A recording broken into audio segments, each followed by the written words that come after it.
बात होगी पहले चरण की वोटिंग की, जिसमें अब हफ्ते भर से भी कम समय बचा है। ऐसे में सभी राजनीतिक दलों ने ज्यादा से ज्यादा सीटों पर जीत दर्ज करने के लिए अपनी ताकत झोंक दी है। बीजेपी की तरफ से पीएम मोदी ने प्रचार की कमान संभाली है। सुबह संकल्प पत्र जारी करने के बाद प्रधानमंत्री मोदी मध्य प्रदेश के होशंगाबाद पहुंचे। यहां पीएम मोदी ने जनसभा को संबोधित करते हुए विपक्ष पर जमकर हमला बोला। पीएम मोदी ने विधानसभा चुनाव नतीजों का जिक्र किया और कहा कि मध्य प्रदेश से उठी लहर ने पूरे देश को चौंकाया। पीएम मोदी ने बीजेपी प्रत्याशी दर्शन सिंह चौधरी के लिए चुनाव प्रचार भी किया। बीते 8 दिनों के भीतर मध्य प्रदेश में यह पीएम मोदी की तीसरी जनसभा थी। पीएम मोदी ने अपने संबोधन में कई चीजों का जिक्र किया। अगर पीएम मोदी की इन बड़ी बातों का जिक्र करें तो सबसे पहले पीएम मोदी ने राहुल गांधी को शाही जादूगर कहते हुए तंज कसा। उन्होंने कहा कांग्रेस के शहजादे ने घोषणा की है कि एक झटके में देश की गरीबी को हटा देंगे। पीएम मोदी ने पूछा कि ये शाही जादूगर इतने दिनों से कहां थे। साथ ही कहा कि ऐसे दावे कर राहुल गांधी खुद हंसी का पात्र बनते हैं। पीएम मोदी ने कांग्रेस पार्टी पर इतिहास को तोड़ने मरोड़ने का आरोप भी लगाया और आरोप लगाया कि गरीब घर के बेटे के प्रधानमंत्री बनते ही संविधान और लोकतंत्र पर खतरे की अफवाह फैलाई जा रही है। पीएम मोदी ने इस दौरान अपनी गारंटीज भी गिनाई। पीएम मोदी ने कहा कि उनकी सरकार ने 3 करोड़ घर बनाने का संकल्प लिया, जिसका लाभ दिव्यांगों को भी होगा। साथ ही पीएम मोदी ने किसान सम्मान निधि और मुफ्त राशन का जिक्र भी किया। इंडिया गठबंधन पर हमला करते हुए पीएम मोदी ने कहा कि इस गठबंधन का एक दल घोषणा पत्र में देश से परमाणु हथियार खत्म करने का ऐलान करता है, जिससे इनकी घातक सोच का पता चलता है। एमपी की सीमा से छत्तीसगढ़ भी लगता है, जो एक आदिवासी बहुल राज्य है। इस दौरान पीएम मोदी ने जनजातीय समुदाय के लिए चलाई जा रही योजनाओं का भी जिक्र किया। शाही जादूगर इतने वर्षों तक कहां छुपा था। 50 साल पहले इनकी दादी ने देश से गरीबी हटाने की घोषणा की थी। 50 साल हो गए।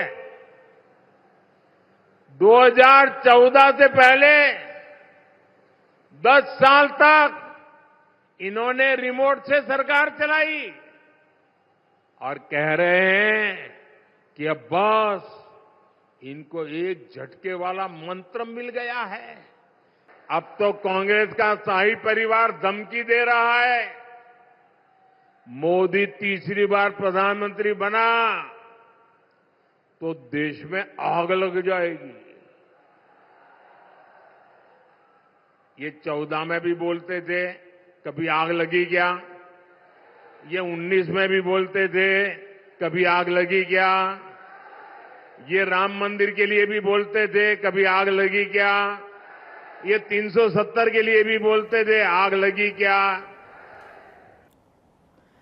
और अब एक होशंगाबाद के सियासी समीकरण पर नजर डाल लेते हैं। देखिए, जब होशंगाबाद लोकसभा सीट की बात करते हैं तो कुल 8 विधानसभाएं हैं इसमें शामिल। अगर इन सभी 8 विधानसभाओं की बात करें तो फिलहाल बीजेपी का ही इन 8 विधानसभाओं पर कब्जा है। अगर लोकसभा की बात की जाए तो यहां पर उदय प्रताप सिंह 2009 से लगातार चुने जा रहे हैं। उदय प्रताप पहली बार 2009 में कांग्रेस की टिकट पर यहां से चुने गए, जिसके बाद उन्होंने बीजेपी ज्वाइन कर ली और फिलहाल वो बीजेपी के टिकट से 2014 और फिर 2019 का चुनाव जीत चुके हैं। अब इस बार की बात करें तो बीजेपी ने दर्शन सिंह चौधरी और कांग्रेस ने संजय शर्मा को उम्मीदवार बनाया है। अब देखिए, आगे बढ़ते हैं, बात करेंगे होशंगाबाद के ही बारे में, क्योंकि वहां पर पीएम मोदी यहां पर गरजते बरसते नजर आए। लेकिन होशंगाबाद के बाद उन्होंने मोर्चा संभाल लिया कर्नाटक का और कर्नाटक के मैसूर पहुंचे। और जैसा कि हम सभी जानते हैं, इस बार बीजेपी ने साउथ इंडिया की 132 सीटों पर खास फोकस किया है और यही वजह है कि चुनाव प्रचार के दौरान हर दिन बीजेपी का कोई ना कोई बड़ा नेता आपको साउथ में नजर आएगा, किसी न किसी सीट पर प्रचार करता हुआ। बीजेपी की टॉप लीडरशिप यानी कि खुद PM Modi, Amit Shah, JP Nadda south के राज्यों में जनसभाओं और रैलियों के जरिए वोटर्स तक अपनी पहुंच बना रहे हैं, अपनी पकड़ बना रहे हैं। इसी कड़ी में पीएम मोदी कर्नाटक के मैसूर पहुंचे, जहां उनका जोरदार स्वागत भी हुआ। इसके बाद पीएम मोदी ने वहां न केवल केंद्र की योजनाओं का लेखा जोखा लोगों के समक्ष रखा, बल्कि विपक्षी दलों पर जमकर हमला भी बोला। डिजिटल इंडिया ने हमारे जीवन को तेजी से बदला है। बीजेपी का संकल्प पत्र अब भविष्य के बड़े परिवर्तनों की तस्वीर है। ये नए भारत की तस्वीर है। पहले भारत खस्ता हाल सड़कों के लिए जाना जाता था। अब एक्सप्रेसवे भारत की पहचान है।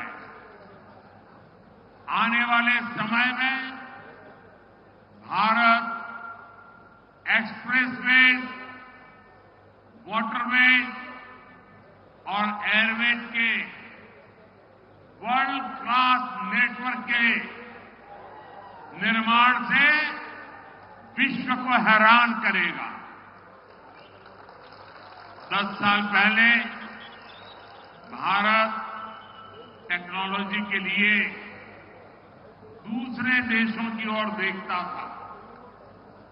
आज भारत चंद्रयान भी भेज रहा है और सेमीकंडक्टर भी बनाने जा रहा है।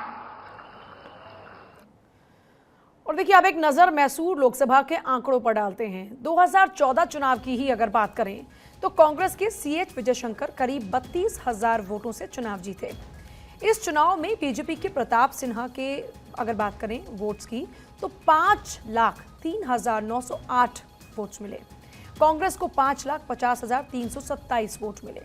2019 के अगर लोकसभा चुनाव की बात करते हैं तो यहां पर बाजी पलटी और फिर यहां बीजेपी के उम्मीदवार प्रताप सिन्हा को करीब 1.5 लाख वोटों से जीत हासिल हुई।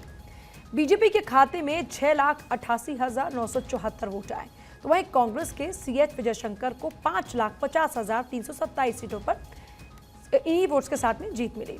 2024 की अगर बात करें तो चुनाव में बीजेपी ने यदुवीर कृष्णदत्त चामराजा वाडियार और कांग्रेस ने M लक्ष्मण को अपना उम्मीदवार बनाया है। बीजेपी एक बार फिर से इस सीट पर जीत दर्ज करना चाहती है। बीजेपी चाहती है कि इस बार ये सीट बीजेपी के ही खाते में हो और इसी को लेकर पूरे दमखम के साथ में खुद बीजेपी लगातार पूरे जोर शोर के साथ उसके लीडर्स चुनाव प्रचार में जुटे हुए नजर आने। खुद PM मोदी वहां पर पहुंच रहे हैं। आप इसी से अंदाजा लगा सकते हैं कि कितना सीरियसली सीट को बीजेपी ने लिया है।